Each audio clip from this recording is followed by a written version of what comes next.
Okay, this is now lesson 56 part C, and we're going to talk about this thing called fiscal contraction expansion. And although fiscal contraction expansion is not on the A-level syllabus, it's not on the A-level syllabus because it's really just come out in the last year or so.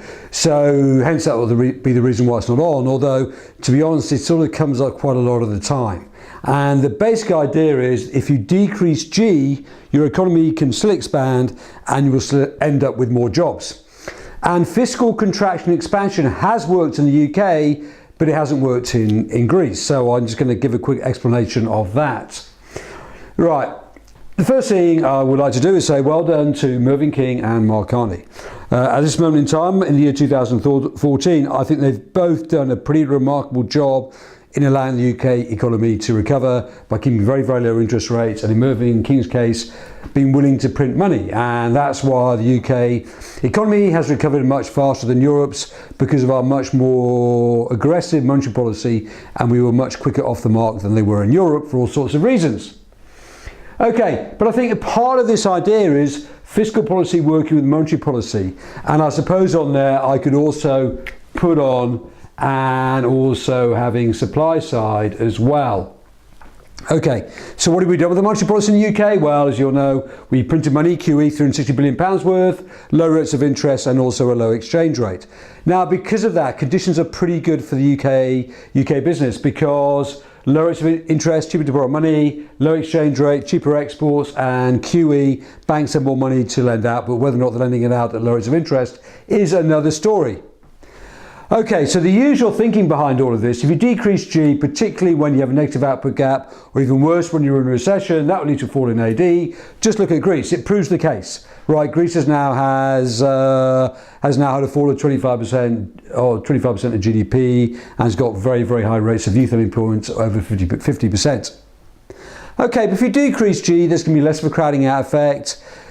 And also, if you actually cut the public sector, right, two things about this is a lot of public sector workers will lose their jobs, but those workers will lose their jobs and then they have to find a job in the private sector.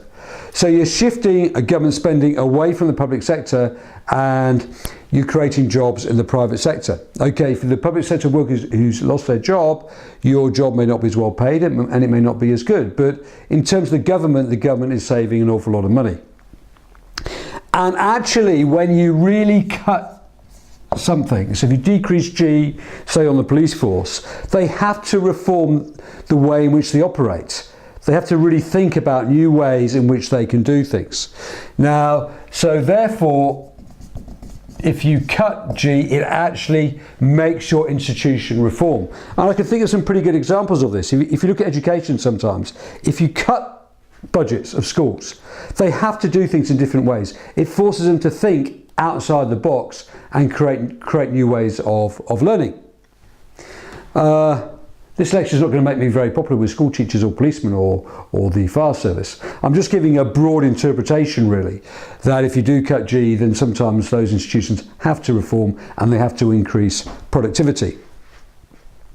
Right, so if you look at the private sector, what do you want if you reform the private sector? What you want is you want a high level of demand, you want low interest rates, you want a low exchange rate, you want an enterprise culture, you want low taxes, and the taxation rate in the UK, corporation tax rate, is 21%. You want a good chance for exporting, low exchange rates. You want to attract lots of FDI into the economy, which is going to create lots of private sector jobs, and you want labour market reform, so you also want good supply side. So if you're a good supply side, working with an expansionary monetary policy and a fiscal policy where you are cutting government spending and forcing the public sector to have quite a dramatic reform, so therefore they can increase their productivity.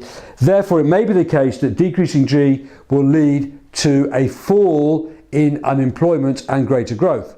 Now, this appears to be working in the UK. And I think it works in the UK because we have this extremely aggressive monetary policy, in the same way that America's had an extremely aggressive monetary policy, unlike Greece, which is attached to the Eurozone, where the decision making is so much slower. So yes, I think it is. And so I've always, I'm not a Tory, but I've always had a lot of sympathy for the particular policies that they pursued, and I think they've worked.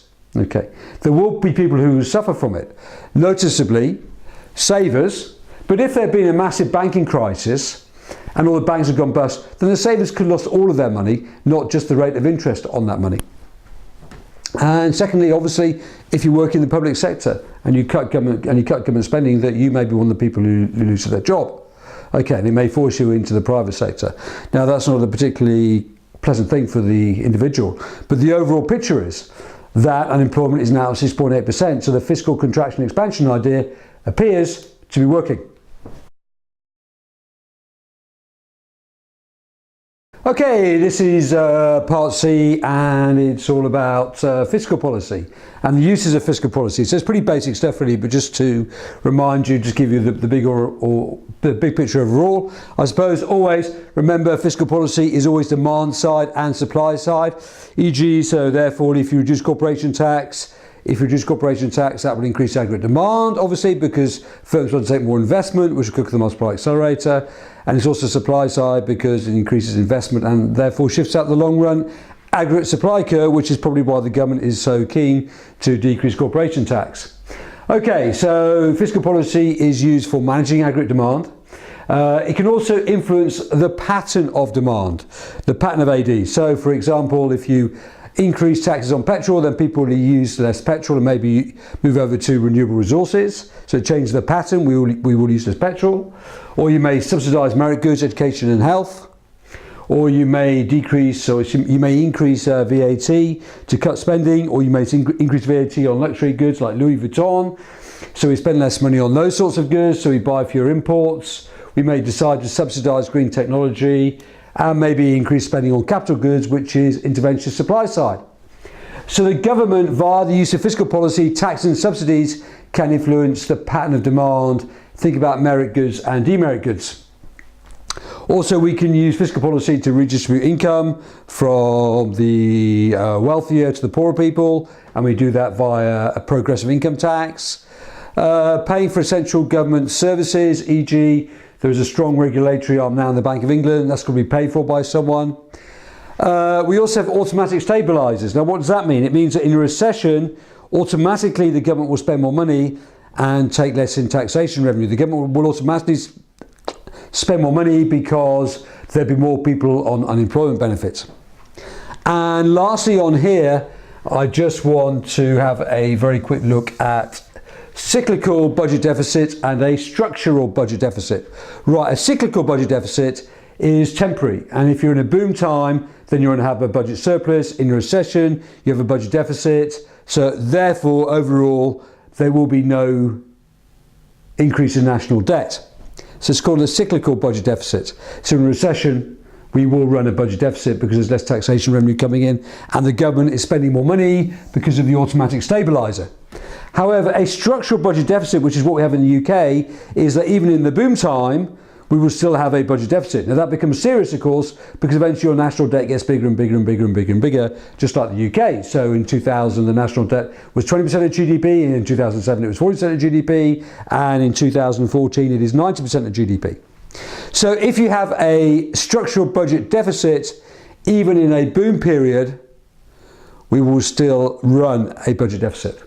Okay, so e.g. the good example of that is between the year 2000 and the year 2007. We did in fact have growth. We had about 3 to 4% growth every single year, but every single year we ran a budget deficit, partially because Gordon Brown wanted to produce world-class public services.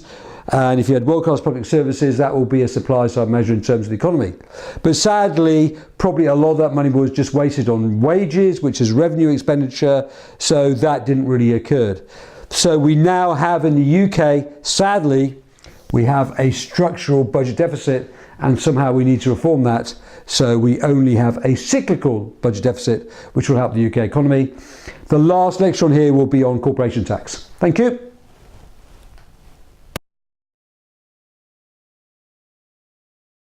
Okay, so here we have the last session in fiscal policy, and I just thought I'd add this one at the end because I just want to show you the power of decreasing corporation tax. Okay, so on here we have, I think in the year 2000, the corporation tax was about 30%, but in the year 2014, the corporation tax is 21%. So this is part of the government's plan for growth, which they brought out in May 2011, which was that they wanted the UK to have the most competitive tax structure in Europe. Now, if you have a really competitive tax structure, that obviously is going to attract more foreign direct investment. It will also help to create an entrepreneurial culture, because if you go into business, that your business can keep more of those profits. Thirdly, more investment shifts out the AS curve. More investment is critical for economic growth in terms of increasing national output, but also in terms of increasing productivity, which is the be-all and end-all of economic growth. And also in terms of the Laffer curve, perhaps if we decrease taxation, we may get more taxation revenue back. Now, this seems to be borne out at the moment. I can remember seeing an article in the Telegraph which said that the corporation tax appears to conform to the Laffer curve. So by reducing corporation tax, we're going to get more taxation revenue back. One of the reasons of that happening is you're going to employ more workers. So if you employ more workers, then those workers will pay tax, and there'll be more tax returns for the government. Finally, of course, you decrease corporation tax, that will increase AD, more investment, that will shift out the multiplying accelerator, and that will then create more aggregate demand, but of course it will also create more AS. So we can also, rather simplistically really, but we can also suggest therefore that the AS and AD curve may move out together, which happens to create non-inflationary growth.